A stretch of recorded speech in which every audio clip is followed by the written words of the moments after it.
जय श्री कृष्ण। यह वीडियो में गीता ओलंपियाड 2025 के लिए बना रही हूँ।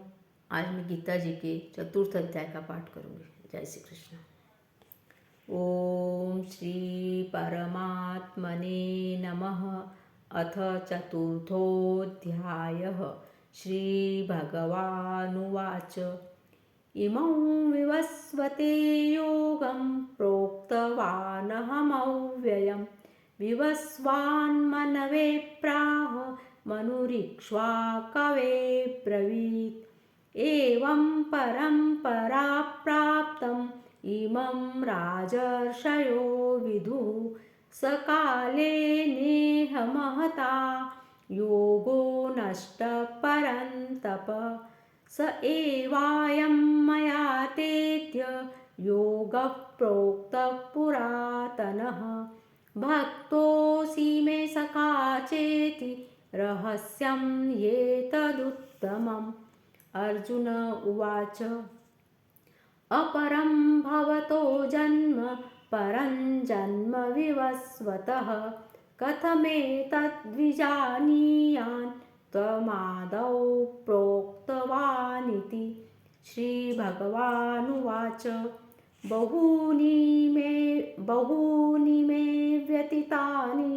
जन्मानि तव चार्जुन तान्यहं वेद सर्वाणि न त्वं वेत्थ परन्तप अजोऽपि सन्नव्ययात्मा भूतानामीश्वरोऽपि सन् प्रकृतिं स्वामधिष्ठाय सम्भवाम्यात्ममायया यदा यदा हि धर्मस्य ग्लानिर्भवति भारत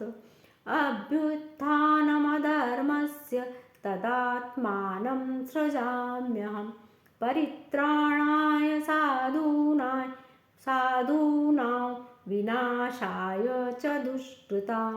धर्मसंस्थापनार्थाय सम्भवामि युगे युगे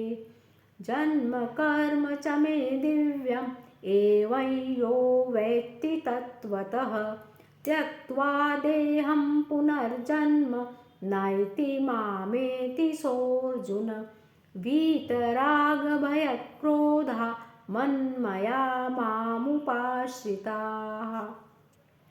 बहवो ज्ञानतपसा पूता मद्भावमागताः ये यथा मां प्रपद्यन्ते तांस्तथैव भजाम्यहं मम वर्त्मानुवर्तन्ते मनुष्याः पार्थ सर्वशः काङ्क्षन्तः कर्मणां सिद्धिं यजन्त इह देवताः क्षिप्रं हि मानुषे लोके सिद्धिर्भवति कर्मजा चातुर्वर्ण्यं मया सृष्टं गुणकर्मविभागशः तस्य कर्तारमपि मां विद्यकर्तारमव्ययं न मां कर्माणि लिम्पन्ति न मे कर्मफले स्पृहा इति मायो विजानाति कर्मभिर्न स बध्यते एवं ज्ञात्वा कृतं कर्म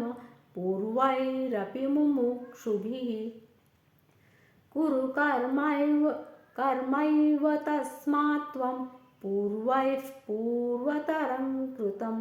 किं कर्मेति कवयोऽप्यत्र मोहिताः तत्ते कर्म प्रवक्ष्यामि यज्ञात्वा मोक्ष्यसे शुभात् कर्मणो यपि बोद्धव्यं च विकर्मणः अकर्मणश्च बोद्धव्यं गहना कर्मणो गतिः कर्मण्यकर्म यः पश्येत् अकर्मणि च कर्म यः स बुद्धिमान् मनुष्येषु स युक्तः कृत्स्नकर्मकृत् यस्य सर्वे समारम्भाः कामसङ्कल्पवर्जिताः ज्ञानाग्निदग्धकर्माणं तमाहुः पण्डितं बुधाः त्यक्त्वा कर्मफलासङ्गं नित्यतृप्तो निराश्रयः कर्मण्यभिप्रवृत्तोऽपि नैव किञ्चित् करोति सः निराशीर्यतचित्तात्मा त्यक्तसर्वपरिग्रहः शारीरं केवलं कर्म कुर्वन्नाप्नोति किल्बिषम् यत्रच्छालाभसन्तुष्टो द्वन्द्वातीतो विमत्सरः समसिद्धावसिद्धौ च कृत्वापि न निबध्यते गतसङ्गस्य मुक्तस्य ज्ञानावस्थितचेतसः यज्ञायाचरतः कर्म समग्रं प्रविलीयते ब्रह्मार्पणं ब्रह्महविर्ब्रह्माग्नौ ब्रह्मणाहुतं ब्रह्मैव तेन गन्तव्यं ब्रह्मकर्मसमाधिना दैवमेवापरे यज्ञं योगिनः पर्युपासते ब्रह्माज्ञावपरे यज्ञेनैवोपजुह्वति श्रोत्रादीनीन्द्रियाण्यन्ये संयमाग्निषु जुह्वति शब्दादीन् विषयानन्य इन्द्रियाग्निषु जुह्वति सर्वाणीन्द्रियकर्माणि प्राणकर्माणि चापरे आत्मसंयम योगाग्नौ जुह्वति ज्ञानदीपिते द्रव्ययज्ञास्तपोयज्ञा योगयज्ञास्तथा परे स्वाध्यायज्ञानयज्ञाश्च यतयः संशितव्रताः अपाने जुह्वति प्राणं प्राणे पानं तथा परे प्राणापानगतिरुत्वा प्राणायामपरायणाः अपरे नियताहारा प्राणान् प्राणेषु जुह्वति सर्वेप्येते यज्ञविदो यज्ञक्षपितकल्मषाः यज्ञशिष्टामृतभुजो यान्ति ब्रह्मसनातनम् नायं लोकोऽस्त्ययज्ञस्य कुतोऽन्यः कुरु सत्तम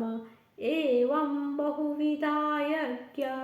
वितता ब्रह्मणो मुखे कर्मजान् विद्धि तान् सर्वान् एवं ज्ञात्वा विमोक्ष्यसे श्रेयान् द्रव्यमयाद्यज्ञात् ज्ञानयज्ञः परन्तप सर्वं कर्माखिलं पार्थ ज्ञाने परिसमाप्यते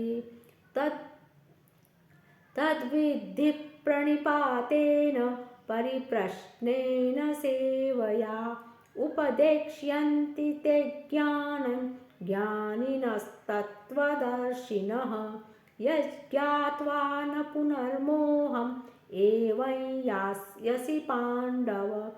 येन भूतान्यशेषेण द्रक्ष्यस्यात्मन्यथो मयि अपि चेदसि पापेभ्यः सर्वेभ्यः पापकृतमः सर्वं ज्ञानप्लवेनैव वृजिनं सन्तरिष्यसि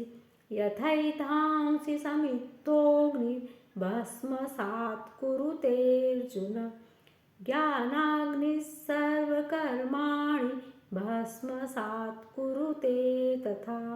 न हि ज्ञानेन सदृशं पवित्रमिह विद्यते तत्स्वयं योगसंसिद्धः कालेनात्मनि विन्दति श्रद्धावान् लभते ज्ञानं तत्परः संयतेन्द्रियः ज्ञानं लब्ध्वा परां शान्तिम् अचिरेणाधिगच्छति अज्ञश्चाश्रद्धधानश्च संशयात्मा विनश्यति नायं लोकोऽस्ति न परो न सुखं संशयात्मनः योगसंन्यस्तकर्माणं ज्ञानसञ्छिन्नसंशयम् आत्मवन्तन्न कर्माणि निबध्नन्ति धनञ्जय तस्मादज्ञानसम्भूतं हृतस्थं ज्ञानासीनात्मनः छित्त्वैनं संशयं योगम् आतिष्ठोत्तिष्ठ भारत। ओम तत्सदिति श्रीमद्भगवद्गीतासु उपनिषत्सु ब्रह्मविद्यायां योगशास्त्रे श्रीकृष्णार्जुन संवादे ज्ञानकर्मसन्न्यासयोगो नाम चतुर्थोऽध्यायः।